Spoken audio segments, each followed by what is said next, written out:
Statement of clarity and discernment. This story is written in submission to the truth that God created the heavens and the earth by His word and power, and that all creation declares His glory. It does not attribute creation to chance, accident, or impersonal force, nor does it elevate creation above the Creator. Discernment is exercised by acknowledging that existence itself is an act of divine will, spoken into being by God, sustained by His power, and purposed to reflect His glory. This narrative submits to Scripture as the authoritative witness to origins, meaning, and design. Introduction.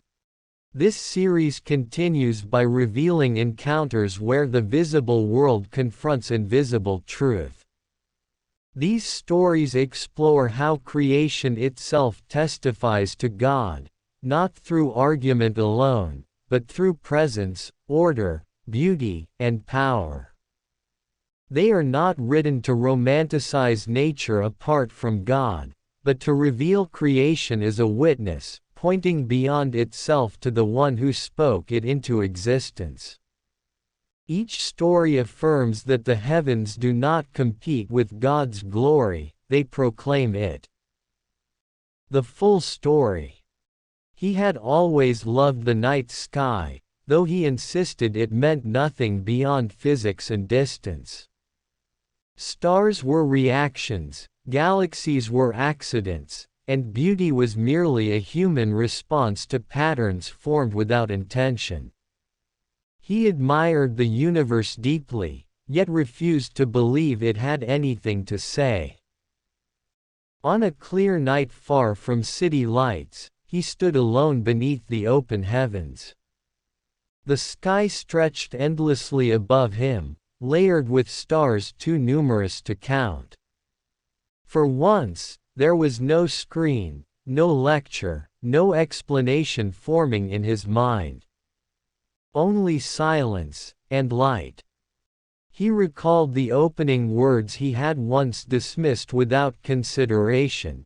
In the beginning, God created the heavens and the earth. He had treated them as myth, too simple for something so vast. Yet now, standing beneath that vastness, the simplicity felt unsettling rather than naive. Creation did not appear chaotic. It moved with precision. Stars burned without collapsing into disorder. The heavens followed laws that did not invent themselves. He realized that power alone could not explain purpose, and chance could not explain consistency. As he watched the sky, another truth surfaced quietly: the heavens declare the glory of God, and the sky above proclaims His handiwork. He had thought glory was something humans assigned meaning to, yet here it was, pressing in on him without words. Creation was not silent. He had been deaf. He understood then that the universe was not arguing for God, it was announcing Him. Every star testified to power beyond itself. Every law pointed to a lawgiver. Every breath he took was borrowed from a world he did not create and could not sustain. For the first time, he saw that nature was not independent. It was obedient. It responded to commands spoken long before humanity existed. The heavens were not random witnesses, they were faithful ones.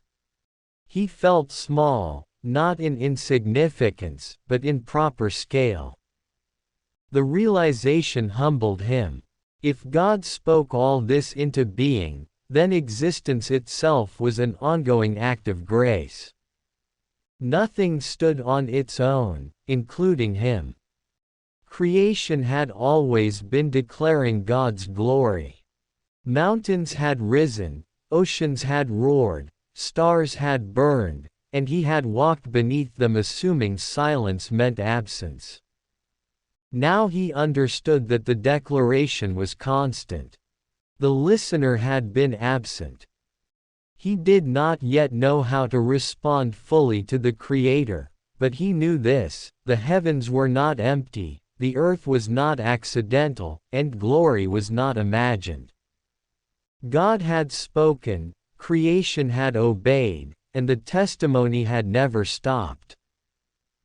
And under the witness of the heavens, he finally acknowledged that the world was not self-made, but God-made, sustained by His Word, and filled with His glory.